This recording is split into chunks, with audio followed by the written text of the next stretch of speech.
como álgido, como que puede herir sensibilidades. Pero nosotros debemos comprender que cuando Cristo, eso está en Marcos capítulo 5, cuando Cristo comenzó a decir por primera vez que a él esperaba el madero, que él era el Hijo del Dios viviente, cuando Pedro hizo esa declaración que es el Hijo del Dios viviente, comenzó a hablar: el que quiere seguirme, puede seguirme, es un acto voluntario, pero ese seguirme está condicionado con algo: tome su cruz y sígueme. Y Cristo le fue claro a la multitud, y nos ha sido claro a través de los evangelios. Ahí no estaba hablando por parábolas. Quiero dar esta pequeña introducción porque quiero hablarles sobre la tradición de la Navidad, pero realmente le puse como título el lado oculto de la Navidad. Ese es el tema, el lado oculto de la Navidad.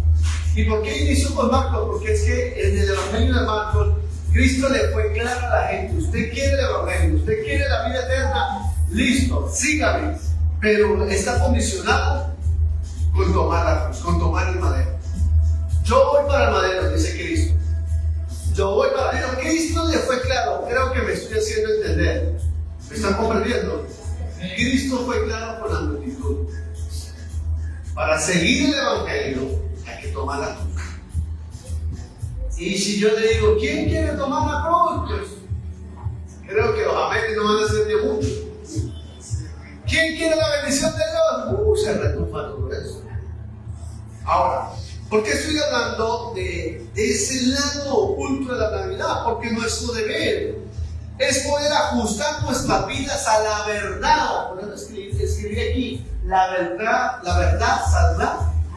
Es nuestro deber, queridos hermanos, es ajustar nuestras vidas a la verdad, sin importar cuán difícil sea lo que nos digan.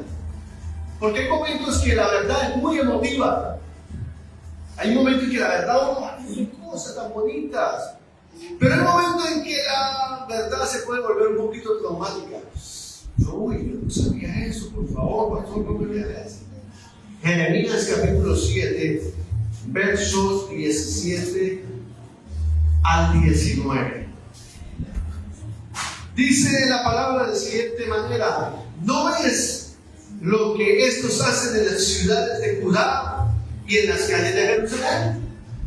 La pregunta es: ¿usted está viendo lo que están haciendo en las calles de Judá? ¿Usted está viendo lo que está pasando en este momento? Entonces, iglesia, sigue diciendo el versículo 18: los hijos recogen la leña, los padres encienden el fuego y las mujeres amasan la masa para hacer tortas. ¿A quién? Al reino del cielo, y para hacer ofrendas a dioses ajenos, para provocar mi ira. Oiga, ¿qué es lo que está pasando en estos momentos? Verso 19: ¿me provocarán ellos a ira? Dice Jehová. ¿No habrá más bien ellos mismos su propia? ¿No habrá más bien ellos mismos su propia confusión?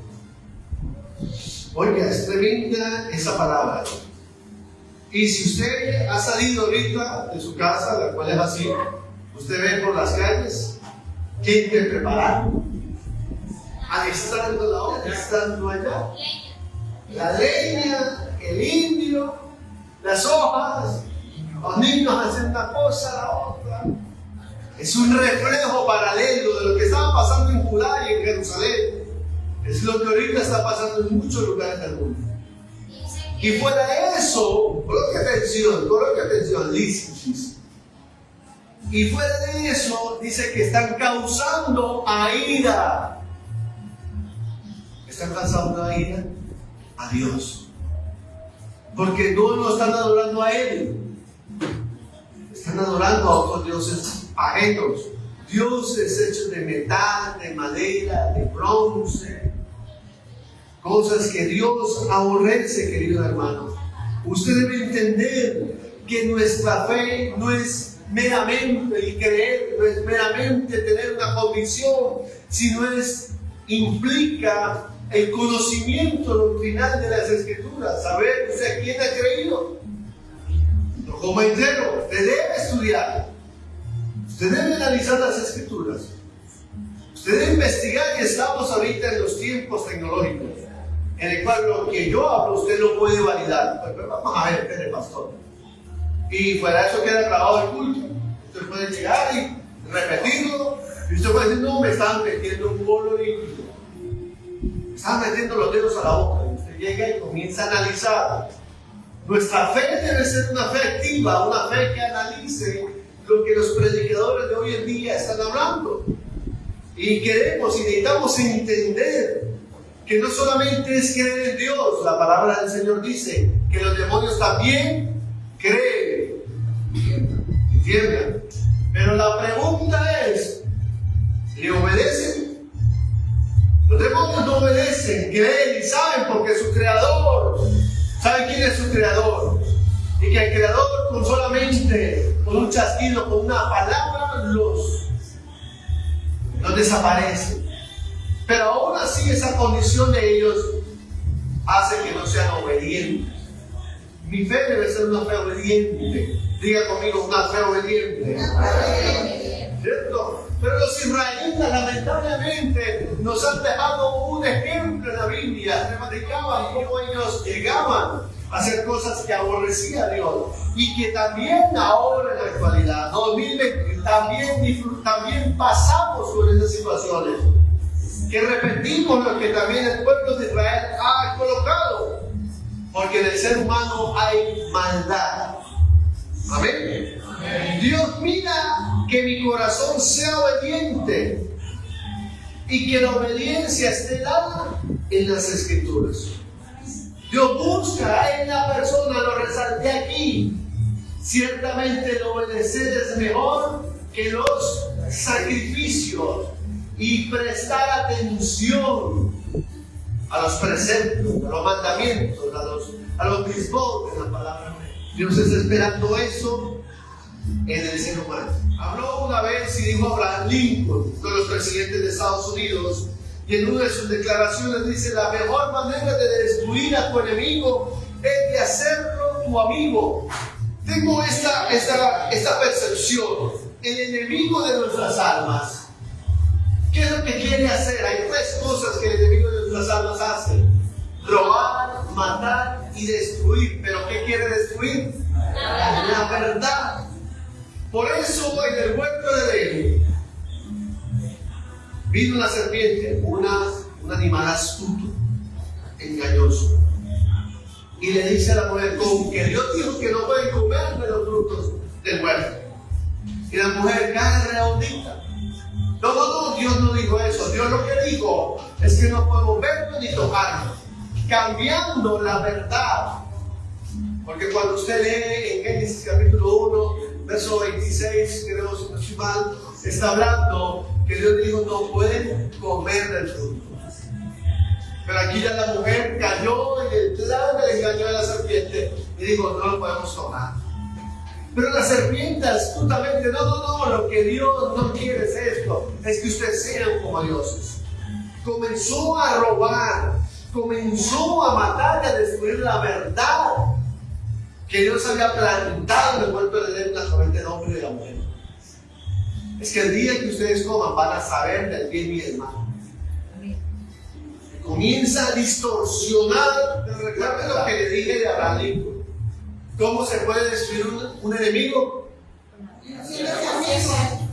La serpiente astuta, pero mire, Vita, y comenzó a endulzarla y hacerla su amiga, hasta que de repente lanzó esa semilla y mató, destruyó y robó la instrucción de Dios. Comió lamentablemente. Lo que el enemigo quiere es que usted y yo no sigamos las instrucciones de Dios. Ese ha sido siempre lo que la serpiente ha querido. Y ha querido que usted rompa para la instrucción de Dios. La palabra de Dios es la misma ayer, hoy y por siempre. Amén. Cristo lo dijo: cielo y tierra pasarán. Hermano, el enemigo busca que usted, ¿no? Pastor, tomémonos una, no pasa nada. A romper la instrucción. Pastor, una mentirita piadosa. Es una mentirita blanca. No le hace mal a nadie. Pero los mandamientos, claro, no hay que mentir. Miren lo que hace la serpiente. El trabajo del enemigo es remover. El trabajo del enemigo es removerte. ¿Sabe de dónde? ¿Usted sabe dónde quiere el enemigo removerte? Del jardín. O sea, de la eternidad. Y yo como pastor, mi trabajo es enseñarle, hermano. No se deje usted remover. No se deje usted asimilar lo que está pasando hoy, 24 de diciembre de 2024. No se deje remover de ese jardín hermoso que nos espera en una eternidad. Esa acción, esas bodas de cordero. La gente ahorita está angustiada con comer algo. Y qué hermoso que usted se angustie, pero es con comer en las bodas de cordero. A la tierra prometida. Y caminaban a la tierra prometida y a ellos les gustaba romper el pacto. ¿Escuchen bien? ¿Sí? ¿Bien? Miren, ustedes nos enseñaron que caminaban a la tierra prometida pero rompían el pacto. Transgredían los mandamientos, los preceptos. Y por eso en la Biblia está registrado para que nosotros tomemos ejemplo y no repitamos esas cosas. No te dejes remover del jardín. Mire, solamente cuando nosotros obedecemos hay bendición. Solamente la obediencia. Otro presidente de Estados Unidos, que esto yo lo he estado estudiando y lo estaba analizando, John F. Kennedy. John F. Kennedy una vez dijo: el gran enemigo de la verdad frecuentemente no es la mentira deliberada e inventada y deshonesta, sino el mito persistente, persuasivo y no realista. Fíjense lo que dice John F. Kennedy. Escuche bien. El gran enemigo de la verdad frecuentemente no es la mentira deliberada, o sea, lo hizo, inventada y deshonesta, sino el mito persistente y persuasivo y no realista. O sea, hay tantas cosas que nos persuaden, que nos inventan y que son tan persistentes que comenzamos a decir: oye, eso es verdad. Porque todo el mundo lo hace. ¿Yo por qué no lo puedo hacer? Como es algo tan persistente, se volvió un mito. ¿De dónde salió? Y si alguien me está viendo, algún amigo católico, ¿de dónde salió que hay que echarse la ceniza? Pero se volvió algo irrealista, pero fue tan persuasivo que la gente cree que hay que echarse la ceniza en Semana Santa. Hay que hacerlo. ¿De dónde salió de manera no realista y persuasiva de que hacer vigilia es no comer carne? Pero usted escucha a muchas personas: estoy vigilando, no estoy comiendo carne. Es algo irrealista, ¿cierto? Adolfo Hitler. ¿Quién no se acuerda de Adolfo Hitler? Lamentablemente la historia dice: repite una mentira con suficiente frecuencia y se convierte en verdad. Repítale y verá que se va a volver una verdad esa mentira. Entonces, para seguir las cosas dentro de las cuales los psicólogos nazis, Joseph Goebbels, hablaba del efecto de la ilusión de verdad. gente desilusionada. Incluso Adolfo Hitler, los coloco un poquito en el contexto, en el Tercer Reich, él hablaba que nosotros debemos ser la raza suprema y comenzaba con ese discurso de la raza suprema y que debemos empezar a aniquilar. Y uno lo utilizaba Adolfo Hitler, no era la Biblia, era de los libros que utilizaba uno de los padres de la Reforma, Martín Lutero, en el cual escribió Martín Lutero de los judíos y los cerdos. Y él utilizó porque Martín Lutero odiaba a la raza israelita. Y a través de ese libro comenzó a perseguir al pueblo israelita. Pero los creían que ellos eran una raza superior. Y todos académicos y se dejaron engañar de un mentiroso, porque la mentira fue persistente, repetitiva. Y hermanos, nosotros tenemos siglos con esta verdad que no es verdad, con una mentira, creyendo que la Navidad es buena, creyendo que eso es el nacimiento de Cristo.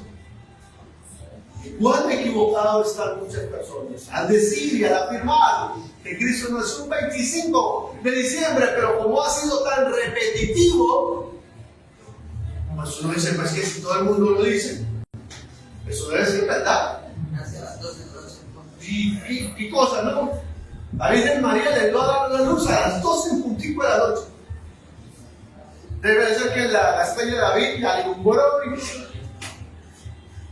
algo irreal, hermanos. Es el espíritu de rebeldía. Diga conmigo, espíritu de rebeldía. El espíritu de rebeldía, ¿qué es lo que hace, hermano? Que va todo en contra de lo que es Dios, hermano. Ahora, sigamos adelante. Los eventos más influyentes de la historia del ser humano en su creación, desde su fundación. ¿Cuál es el primero? De acuerdo a mi opinión, ¿no? Porque esa es mi posición. La primera, dar los mandamientos en el huerto de Edén. Sofocar la tierra, coman de todo exceptuando del árbol del bien y del mal y de la vida. Sigue adelante. Porque el día que comieran de ese árbol, ahora el dar los mandamientos en el monte Sinaí, Deuteronomio capítulo 28 nos enseña las bendiciones de la obediencia y las maldiciones de la desobediencia. Tercero, el nacimiento de nuestro Señor Jesucristo. Amén. Eso es un evento que partió el tiempo antes de Cristo y después de Cristo. Tercero, y el último evento, en mi opinión, la muerte, la sepultura, el entierro y la resurrección de nuestro Señor Jesucristo. Esos han sido los eventos más influyentes de la historia del ser humano. ¿Y por qué yo hablo de esto? Porque quiero enfocarme en los eventos del nacimiento y de la muerte de nuestro Señor Jesucristo y su resurrección, porque Cristo está vivo. ¿Cuántos lo creen así? Cristo está vivo y lo estamos esperando. Entonces, para continuar con las... Vamos a hablar ahora sí de un personaje. Pase tranquilo. Vamos a hablar del primer gran poderoso de las Escrituras, llamado Nimrod, bisnieto de Noé. En la siguiente diapositiva dice en Génesis capítulo 10, el verso 8 al 10, dice: y Cus engendró a Nimrod, quien llegó a ser el primer poderoso de la tierra. Este fue vigoroso cazador delante de Jehová, por lo cual se dice así como Nimrod, vigoroso cazador delante de Jehová. Y fue el comienzo de su reino Babel, Erech, Akkad, Camel, en la tierra de Siná. Oye, hermano, ahí comenzamos a mirar, incluso también fundó a Nínive. En el primer libro de Crónicas, en el capítulo 1, el verso 10, dice: Cus engendró a Nimrod y llegó a ser el hombre más poderoso de la tierra. Y en Miqueas 5:6, continuamos, por favor. Aquí está lo que es el imperio de Nimrod, para que usted se pueda ubicar en el mapa, ¿no? Todas estas diapositivas yo las tengo, si usted las necesita, yo se las puedo pasar, y no hay ningún problema. ¿Listo? Sigamos adelante, por favor.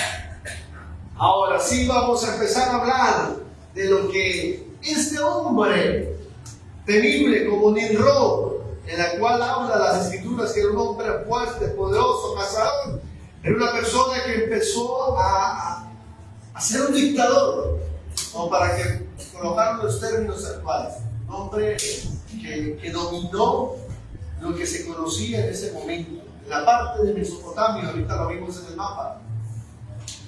Era un fiero cazador, pero también no solamente era un cazador, sino también dominaba al ser humano. Lo que él decía se debía cumplir. Esa palabra que él era fiero cazador delante de Jehová, no es que Dios lo mandaba a cazar, no, es que era una persona rebelde, contumaz, que se oponía a todo lo divino. Y si usted lo ha leído, comenzamos a entender lo que es Babel, que es confusión, donde él estableció: hagamos una torre, hagámonos un nombre. Y si usted analiza un poquito esas palabras: hagamos una ciudad, hagámonos un nombre, hagamos una sola cosa. Le voy a decir algo que es un término que usted lo está escuchando desde 1995, si no estoy mal: el globalismo. ¿Sí lo ha escuchado el término? Ahora todo hay que ser global. Una de las organizaciones mundiales nos ha estado hablando de la agenda del 2030, del globalismo, de erradicar la pobreza, de erradicar un montón de cosas que en apariencia se ven muy bonitas. Pero lo que están buscando es un solo hombre que gobierne todo este globo terráqueo.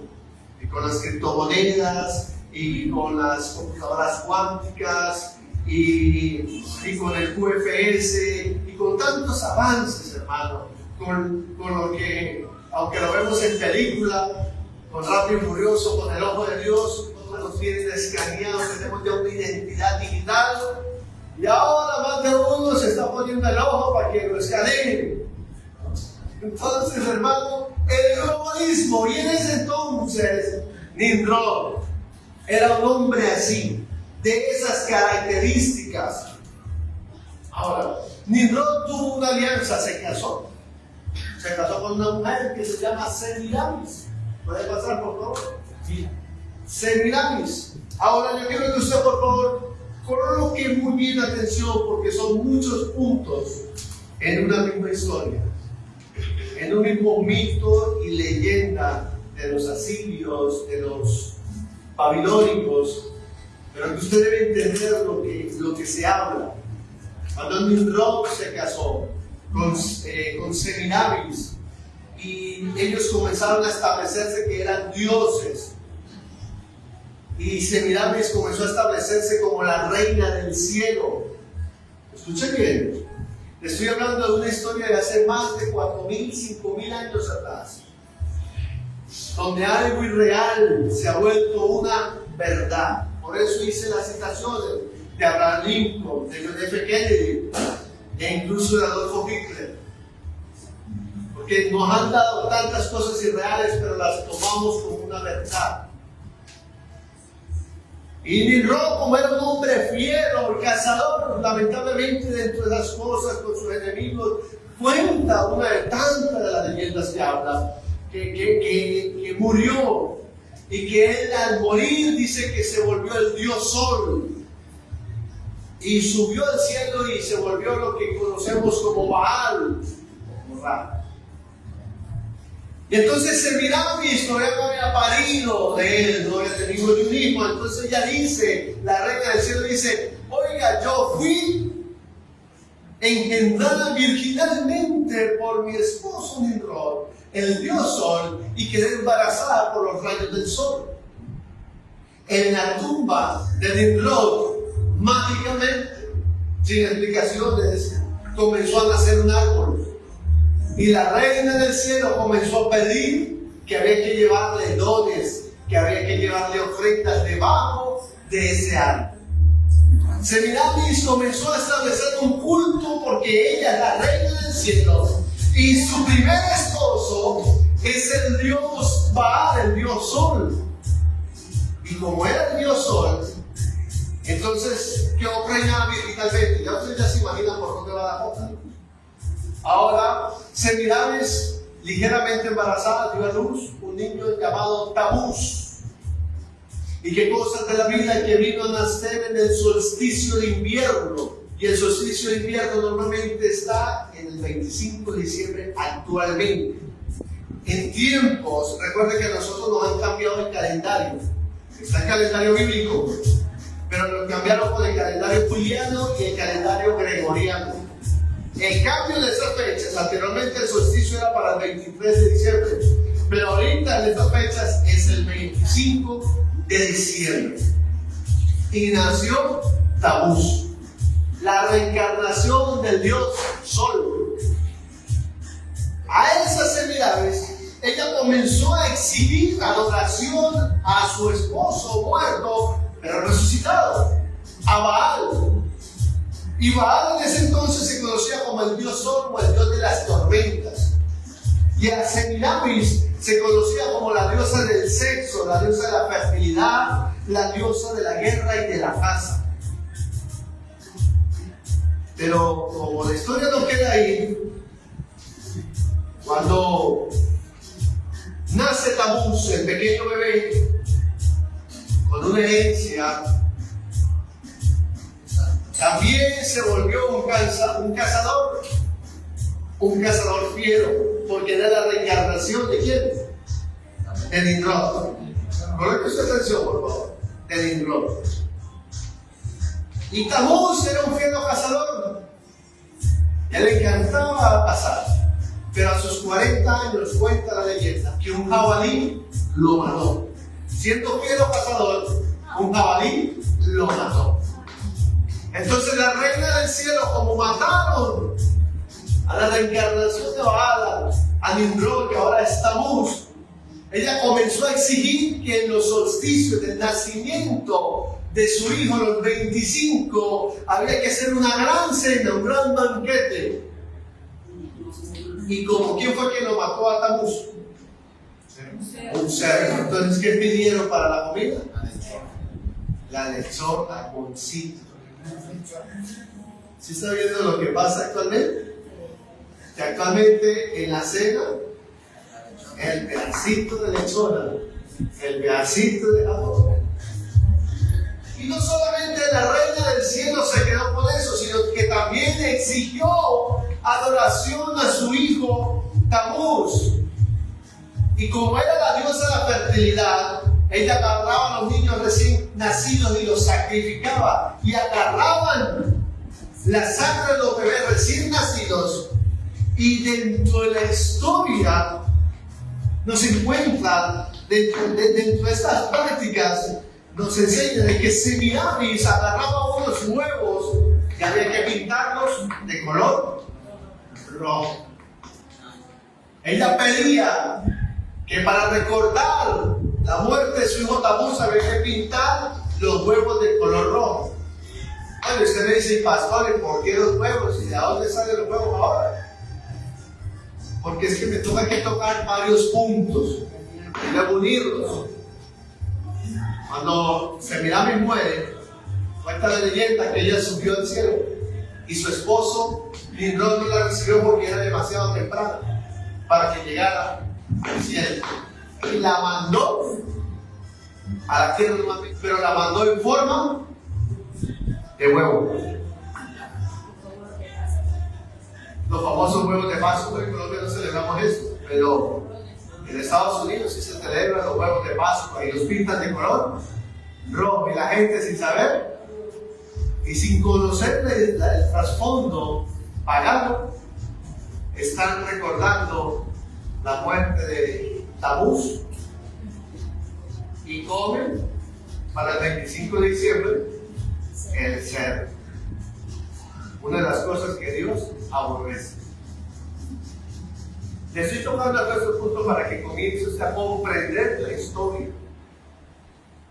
Porque a través del pasar, estamos hablando de historias de más de 4000 años atrás, con Semiramis, con Nimrod y con Talmud, y como la reina del cielo exigía la adoración a ella, al dios Sol, a Baal, a Nimrod y a su hijo Tamuz. Por eso normalmente dentro del pasado de la historia comenzamos a ver, esta es una de las primeras imágenes, donde aquí está Isis dentro de los egipcios, cargando su hijo, pero la simbología, porque a veces pasamos por los símbolos, y dentro de los símbolos aquí vemos la media luna sosteniendo al sol, que anteriormente se conocía lo que es el culto al sol.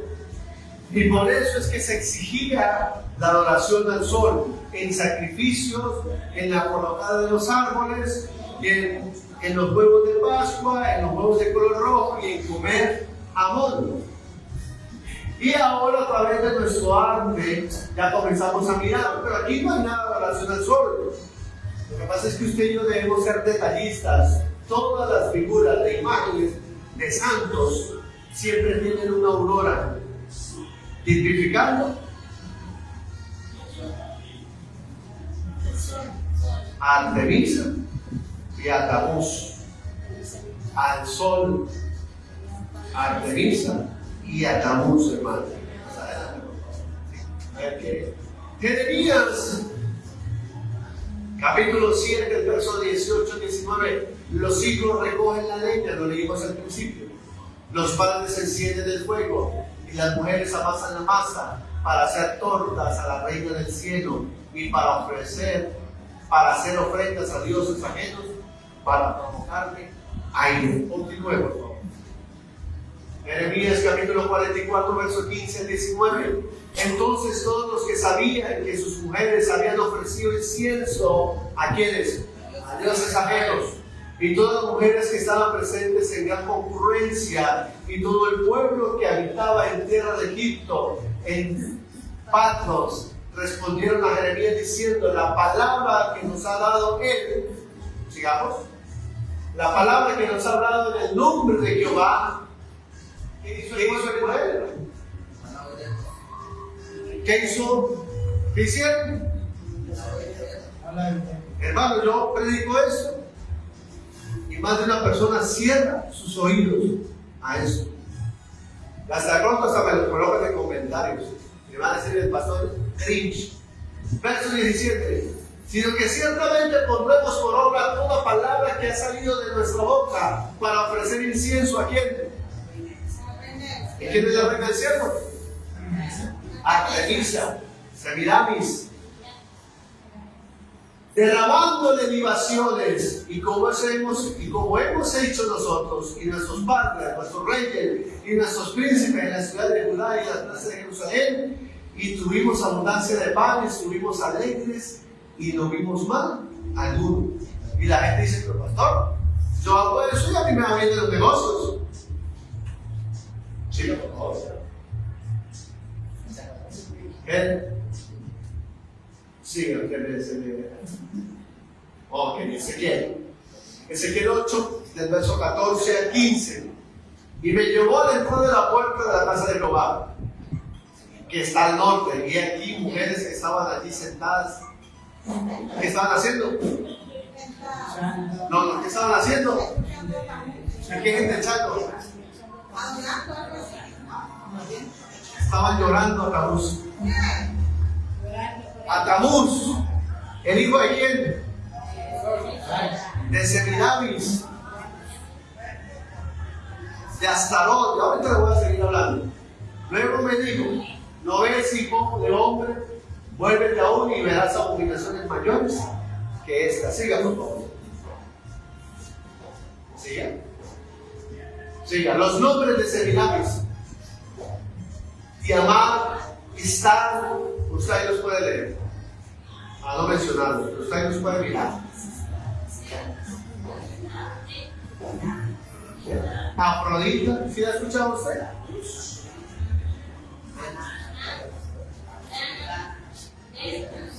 Siga, por favor. Dentro del arte, este es uno de los primeros libros, no recuerdo el nombre. Pero aquí vemos a Artemisa o a Semiramis con un conejo.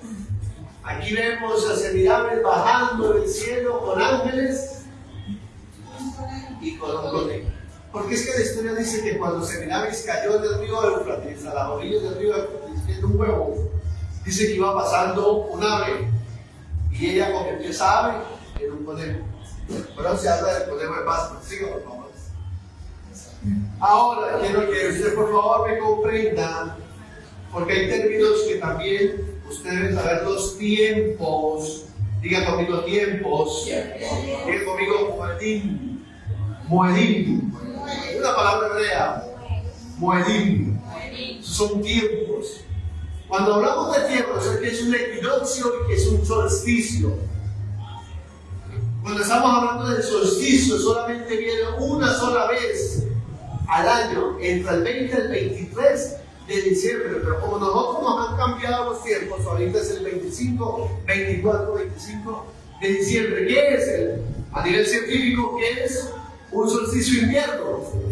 El polo sur está inclinado más cerca del sol, por lo que el día es más corto y la noche es más larga en el hemisferio norte. Hermano, miren, cuando Cristo nació, normalmente Cristo tuvo que nacer entre septiembre y octubre, en las fiestas de las cabañas, de los tabernáculos, del Sukkot, porque ahorita en Israel está el invierno. Ahorita ningún pastor, hablando de los tiempos bíblicos, ningún pastor dejaba sus ovejas afuera porque se congelaban. Porque el invierno baja temperatura a grado cero, nieva. Por lo tanto, y cuando comenzamos a mirar, las escrituras todo apuntan entre septiembre y octubre. Que nuestro Señor Jesucristo, nuestro Mesías, cumple todas las fiestas que están establecidas en la palabra del Señor. Amén. Él es nuestra Pascua, Él es nuestro pan sin levadura, Él es las primicias entre los muertos, el que resucitó por sí solo, Él es nuestro Pentecostés. Y estamos esperando que venga, ¿cómo? Al sonido de la trompeta, la fiesta que se pasa. Pero Él es nuestro gran ayuno del perdón. Él quiere habitar en medio de su pueblo. Amén. Sigamos, por favor. Otros nombres, como se conocía, Semiramis y Nimrod, Isis, Osiris, Astarot, Baal, Afrodita, Eros, Erótico, Venus, Cupido. Miren a Nimrod cómo le colocó. Cupido. ¿Y qué pasa ahorita en febrero? Aquí no pasa, ¿no? Pasa aquí en febrero, en septiembre. Pero en febrero normalmente en el mundo ¿qué celebran? San Valentín, Cupido. ¿Bien? Y en el lejano oriente, Zoroastro, que Zoro significa semilla, y Istar o Astro significa semilla de Istar. Y ahí está la parte bibliográfica de cual yo estoy hablando, lo que estoy enseñando. Siga, por favor. Ahí ya. Ok. Estas son citas bíblicas desde las cuales usted debe entender y comprender cada día más. Puede ser 2:13, y dejaron a Jehová y adoraron a Baal y Astarot. Primer libro de Samuel, capítulo 7, verso 4. Entonces los hijos de Israel quitaron a los Baales. Aquí fue cuando Josías mandó a quitar todo. Quitaron a los Baales y a Astarot y sirvieron solo a Jehová. En Romanos 11:4 dice, pero ¿qué le dice la divina respuesta? Me he reservado 7,000 hombres que no han doblado la rodilla delante de Baal. Hermanos, muchos son los llamados, pocos son los escogidos. Ahora vamos a mirar las imágenes de Baal. De esto ya le estaba explicando cómo es Artemisa o Istar. Siga, por favor. La figura 1, donde está Semiramis o Istar con el bebé. Y aquí ya comenzamos a mirar. Aquí está la luna, que conocemos como la luna menguante. Sí. Y aquí está el sol. Siga, por favor. Segundo libro de Crónicas, 24:4 dice: derribaron delante de él altares de Baal e hicieron pedazos de las imágenes. ¿Qué imágenes? Que estaban puestas encima. Despedazó también las imágenes de acera, y las esculturas, y las estatuas judías, y las de Menuzó, y esparció el polvo sobre todos los sepulcros de los que habían ofrecido sacrificios. Pero vemos Baales, imágenes de sol, imágenes de acera. Ahí comienza usted a identificar a Artemisa, a Nisrod, a Tamuz y el culto al sol. Ahora sí está identificando. Lo llevé por toda la historia para que usted pueda comprender las cosas que en algún momento estuvimos ahí. Pero por la misericordia del Eterno, Él nos rescató. Bendecido el que nació en el Evangelio, hermano. Bendecido el que nació en el Evangelio. Toda la parte de las coronas, ¿cierto? Que es símbolo del sol.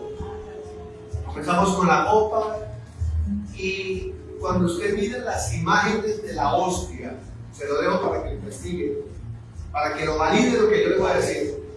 Agarre la imagen Google, hostia católica, y cuando vea la imagen, amplíela y se darle cuenta todo lo que yo le estoy explicando con el culto de la adoración al sol. Porque ampliándolo más, ella, la hostia, tiene también símbolos. ¿Hace qué pues?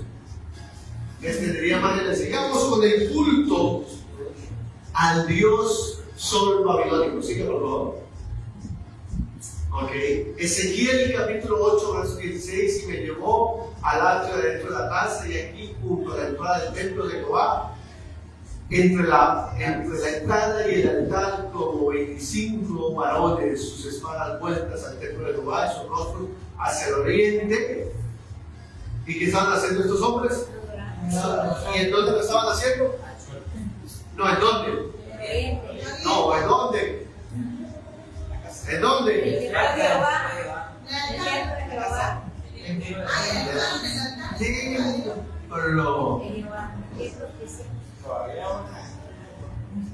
Muy bien, todavía eso pasa en muchos templos.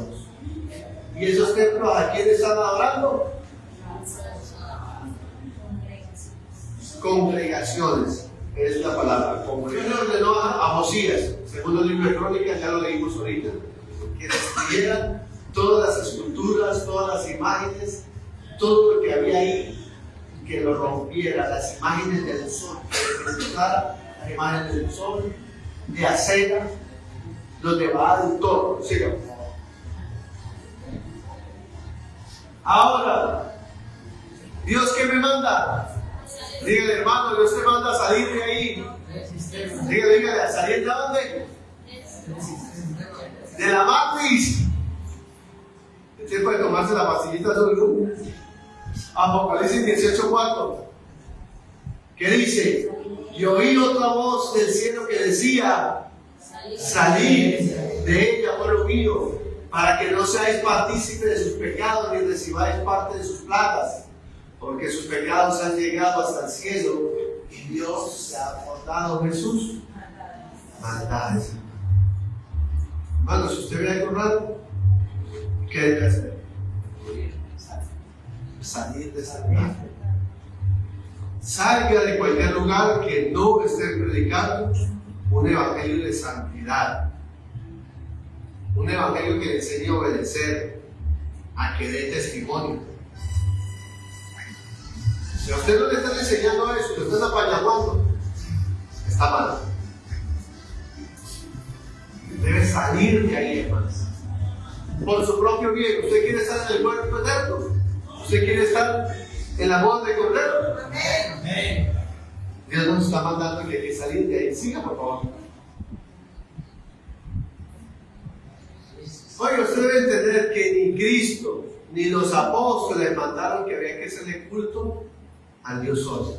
Apocalipsis 9:20 que dice: y los otros hombres que no fueron muertos con estas plagas, ni aún así se arrepintieron de las obras de sus manos, ni dejaron de adorar a los demonios y a las imágenes de oro, de plata, de bronce, de piedra y de madera, los cuales no pueden ver, ni oír, ni andar, y no se arrepintieron de sus homicidios, ni de sus hechicerías, ni de su fornicación, ni de sus hurtos, hermanos. Hay que salir de ahí, dentro de la simbología de lo que es el Dios, al culto, al sol, al Dios Sol. ¿Sí? debemos mirar lo que es la vara del cono de pino. ¿Sigue? No. Ok. Esto es, dentro del patio del Vaticano, está este círculo de un pino. Usted me dice, pero pastor, ¿y eso qué pasa? Nosotros, dentro del hemisferio, dentro de nuestros hemisferios, hay una glándula que se llama la glándula pineal, que es como una piña. En las antigüedades ya se adoraba a esta vara del cono de pino. ¿Y eso qué tiene que ver, hermano? Resulta que cuando un feto fecunda el ovario con el espermatozoide, a los 49 días ya se está generando esta glándula pineal. ¿Y para qué sirve esa glándula? Pues resulta que es la glándula que permite que nuestro cuerpo se conecte con lo espiritual. Por eso dentro de los monjes tibetanos, un monje tibetano se aparta 49 días para ver su chakra. Pastor, ¿y usted eso qué? El chakra es parte de esa parte espiritual que se abre el tercer ojo. El tercer ojo que se ve por ahí. Para que se vea lo oculto, que se vea lo que no se puede ver a nivel natural, se comienza a percibir. Y dentro de una de las adoraciones es la vara del pino que se encuentra en el Vaticano. Que la gente abra su tercer ojo y comience a percibir cosas que no están dadas, que nosotros las debamos conocer sin que Dios lo permita por medio de su Santo Espíritu. Si no es por el Espíritu Santo de Dios, está practicando lo que se conoce como el yoga. Nuestra meditación, Josué capítulo 1, verso 5, verso 6, verso 9. ¿Qué le mandó Dios a Josué? Medita de día y de noche en este libro. Nuestra meditación es una meditación activa, no pasiva. Usted no puede decir, voy a dejar la mente en blanco, porque le puede estar activando el tercer ojo y sin saber está abriendo puertas y portones para que los demonios vengan y deshagan con su vida. Y esa es parte de la adoración al culto al sol. Porque toda esta simbología se encuentra ahí, hermano. Aquí está el báculo de Osiris, los sumerios con el Kin, el cono de pino en el Vaticano, Dionisio en Grecia, Buda en los partes de los budismos, Shiva en el hinduismo, hermano. Comenzamos nosotros a mirar cómo está todo esto. ¿Usted alguna vez ha escuchado el tridente del diablo? El tridente del diablo, que los satánicos, AC/DC, Black Sabbath, Iron Smith, Metallica, y todo el grupo utilizan esto. Pero normalmente las imágenes